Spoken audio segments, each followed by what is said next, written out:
یہ فقہ بھی قرآن کریم کا حصہ ہے. تو قرآن کریم کا حصہ ہے حدیث، قرآن کریم کا حصہ ہے فقہ، تو سب کچھ قرآن کریم میں آ گیا. ورنہ کیا بات تھی کہ قرآن فیسٹیول رکھتے، قرآن حدیث فیسٹیول رکھتے اور یہاں صرف قرآن ہوتی ہے اور حدیث کی کتابیں ہوتی، لیکن اس کے باوجود یہاں فقہ کی کتاب ہے، یہاں تذکیری مضامین پر مشتمل کتابیں ہیں اور مختلف موضوعات پر جو قرآن کریم کی در حقیقت شعائیں ہیں. دوسری بات جو عرض کرنی تھی وہ یہ کہ حافظ عمر صاحب نے جو یہ کام کیا ہے، ورنہ تو بہت سارے کتاب کے تاجر ہوتے ہیں اور وہ اپنے اپنے طور پر کتابوں کی فروخت کا عمل چلاتے ہیں، لیکن انہوں نے ایک نمونہ پیش کیا ہے اور یہ نمونہ ہم کتابوں کے حد تک نہیں بلکہ زندگی کے اندر جو بھی ہم جائز اور حلال تجارت کر رہے ہو اس میں بھی ہمارے لیے نمونہ ہے. وہ نمونہ انہوں نے کیا پیش کیا کہ یہ تجارت ہے.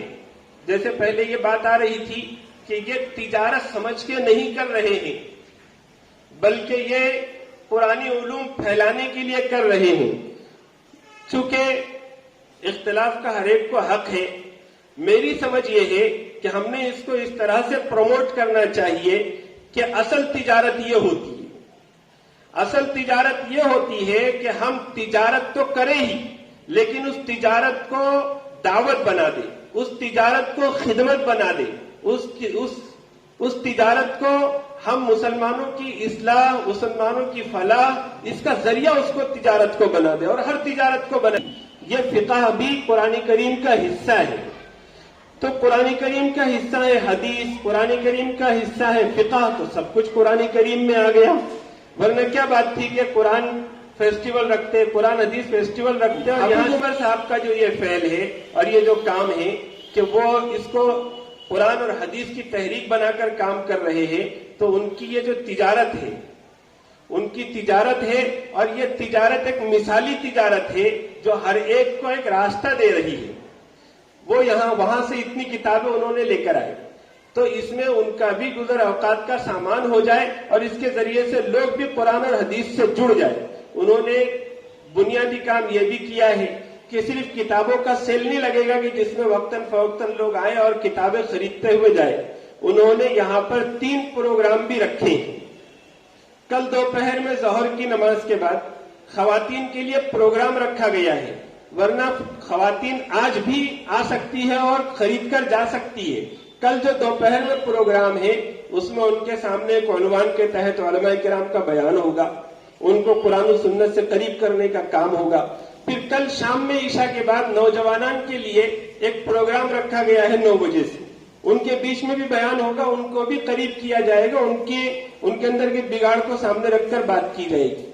پھر تیسرے دن یعنی کہ اتوار کے دن شام کو عمومی پروگرام ہوگا جس میں عوام اور خواص ہوں گے اور ان کے سامنے بھی دین کی، شریعت کی باتیں جائے گی اور قرآن و سنت کی رہنمائی جائے گی.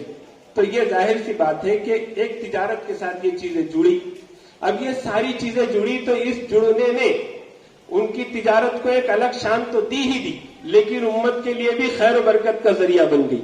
تو ہم نے یہ ارادہ اور نیت کرنا چاہیے آج کی مجلس میں کہ کتابوں کی تجارت میں تو ظاہری رخ ہوتا ہی ہے دین کی طرف، لیکن ہم دوسری جو تجارتیں ہیں ان کو بھی ہم دین کی طرف اس کا رخ کریں اور ہم اپنی ویسی نیتیں اور عزائم کریں گے انشاءاللہ. اب اخیر میں تیسری بات گزارش کے درجے کی ہے. ایک گزارش تو حافظ عمر صاحب سے ہی ہے. حافظ عمر صاحب سے یہ گزارش ہے کہ وہ جو کام کر رہے ہیں یہ کام بنیادی کام اور ایسا کام ہے کہ انہوں نے پورے حوصلے، ہمت، جرأت کے ساتھ کرنا چاہیے اور ان کی طبیعت اس قدر انکساری والی ہے اور عاجزی والی ہے کہ مجھے ایسا خیال ہو رہا تھا کہ وہ کھڑے رہ کر مائک لے رہے تھے اور بہت ڈھیلے انداز میں بات کر رہے تھے. تو میرے ذہن میں یہ آیا کہ ایک عمر یہ ہے اور ایک عمر وہ تھے، اگر وہ عمر یہ عمر کو دیکھ لیتے تو کیا کرتے. تو حافظ عمر صاحب کہ وہ تھوڑے سے حشاش بشاش رہ کر کام